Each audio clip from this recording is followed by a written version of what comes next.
Doctor Sreekumar ஜோதிடம் என்ற யூடியூபிலே உங்களை மகிழ்ச்சியோடு வரவேற்கிறேன்.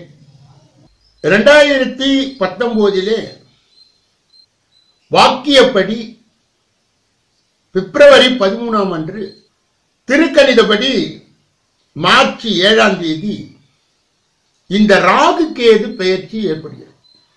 பொதுவாக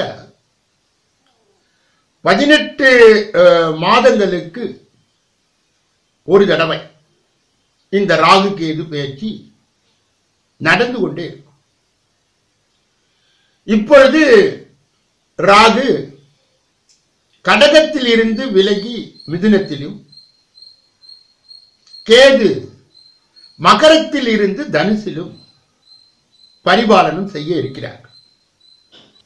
கன்னியா ராசியை சார்ந்தவர்களுக்கு, துலாம் ராசிக்காரர்களுக்கு இந்த ராகு கேது பெயர்ச்சி நடக்க இருப்பதால் இது ஒரு வரப்பிரசாதமாக இருக்கிறது. முதலிலே துலாம் ராசியில் அடங்கிய அந்த 9 பாதங்கள் யார் யார் என்பதை பார்க்க.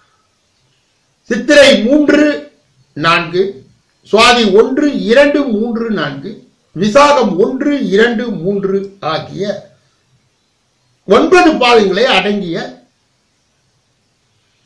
இந்த துலாம் ராசிக்காரர்களுக்கு 80% விழுக்காடு இந்த ராகு கேது பெயர்ச்சி அவர்களுக்கு ஒரு அதிர்ஷ்டகரமாக இருக்கிறது.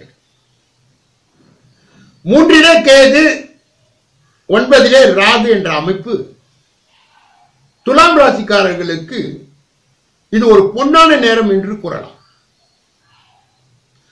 ராசி குண்டலிலே கடகத்தை அடுத்து அதிகபட்ச நன்மையை தரக்கூடிய கிரகங்கள், நல்ல ஒரு கோச்சார சூழ்நிலை துலாம் ராசிக்கு இப்போது உண்டு. 2 குரு, 3 சனி, இப்பொழுது இந்த ராகு கேது பெயர்ச்சியிலே கேது, 9 ராகு என்ற இந்த அமைப்பு இவர்கள் தொட்ட காரியங்கள் அனைத்தும் துலங்கும். அரசாங்க வேலை, மத்திய அரசாங்க வேலை, இராணுவத்திலே சேருவதற்கான வாய்ப்பு, முன்னோர் சொத்துக்கள் கிடைத்தல், பாக பிரிவினை கிடைத்தல். மேலும் இந்த ராசியை சார்ந்தவர்களுக்கு ஒரு சிறப்பம்சம் என்னவென்றால் மற்றவர்களை துல்லியமாக கணிக்கின்ற சக்தி இந்த ராசிக்கு உண்டு. அதனால்தான் தராசு சின்னமாக இருக்கிறது. நிறைய வியாபாரத்தை, உத்தியோகத்தை காட்டிலும் மோகம் உள்ளவர். அதிகபட்ச நன்மையை கலைத்துறையை சார்ந்தவர்கள், சின்னத்துறை, பெரிய துறை, பெரிய திரை, சின்னத்திரை, வெள்ளித்திரை என்று சொல்லப்படுகின்ற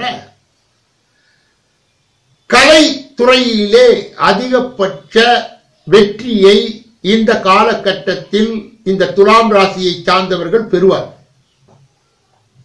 3 இருக்கின்ற கேது இவர்களுக்கு மனபலம், உடல் பலம், ஆன்மீக பலம், இதை 3ஐயும் கொடுத்து நேர் வழியிலே இயக்குவார்.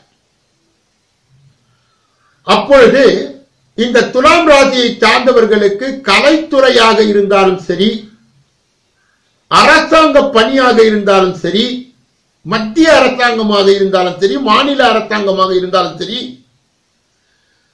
இவர்கள் மருத்துவத்துறையை சார்ந்தவர்களாக இருந்தாலும் சரி, நீதித்துறையை சார்ந்தவர்களாக இருந்தாலும் சரி, மாணவர்களாக இருந்தாலும் சரி, இளம் பெண்களாக இருந்தாலும் சரி, திருமணமான பெண்களாக இருந்தாலும் சரி, இது ஒரு பொற்காலம். இந்த காலகட்டத்திலே சொத்து சேர்க்கை, ஆபரண சேர்க்கை, வாகன வசதிகள் கூடும்.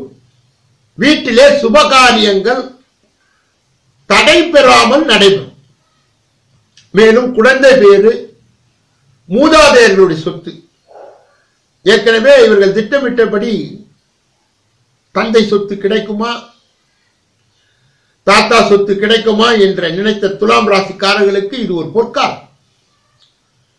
இந்த 3 கேது அதிகபட்ச கெடுதலை செய்யாமல் அதிகபட்ச நன்மையை கொடுத்து முயற்சி ஸ்தானம், தைரியஸ்தானம், வீரியஸ்தானம், வெற்றி ஸ்தானம் என்று சொல்லப்படுகின்ற இவர்களுக்கு வெற்றியிலே ஒரு கண்ணை வைக்கும்படி இவர்களுக்கு புத்தியை அமைத்துக் கொடுப்பார்.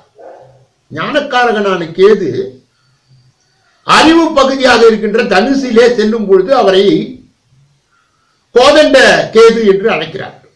இந்த கோதண்ட கேது பெரும்பாலும் இவர்களுக்கு கடவுள் மூலமாக கிடைக்கின்ற வரங்கள் சீக்கிரமாக கிடைத்து தீராத பிரச்சனை, தீராத வியாதி, தீராத அந்த தொல்லைகள் எல்லாம் தீர்ந்து விடுகின்ற ஒரு அற்புதமான நேரம்.